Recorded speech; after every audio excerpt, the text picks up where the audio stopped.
तबीयत बिगड़ने पर भूख हड़ताल पर बैठे विद्यार्थी परिषद के 5 कार्यकर्ता जिला चिकित्सालय में भर्ती। सांसद जोशी व पूर्व मंत्री कृपलानी ने फल खिलाकर तोड़वाई भूख हड़ताल।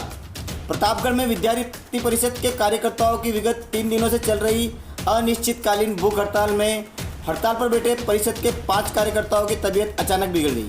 ये कार्यकर्ता प्रतापगढ़ जिला मुख्यालय पर गर्ल्स कॉलेज की मांग को लेकर संघर्षरत थे। परिषद के कार्यकर्ताओं की अचानक तबीयत बिगड़ने पर सूचना मिली। भाजपा सदस्यता अभियान की बैठक में भाग लेने पहुंचे भाजपा के सांसद जोशी व पूर्व मंत्री कृपलानी जिला चिकित्सालय पहुंचे और इन्होंने इन कार्यकर्ताओं की भूख हड़ताल तोड़वाई।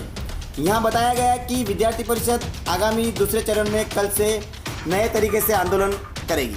आपको बता दें कि प्रतापगढ़ में गर्ल्स कॉलेज की मांग को लेकर स्थानीय विधायक रामलाल मीणा का दावा है कि प्रतापगढ़ में गर्ल्स कॉलेज खुल चुका है, जबकि विद्यार्थी परिषद का कहना है कि इस तरह की कोई घोषणा नहीं हुई है और यदि घोषणा हुई है तो उसका प्रमाण दिया जाए।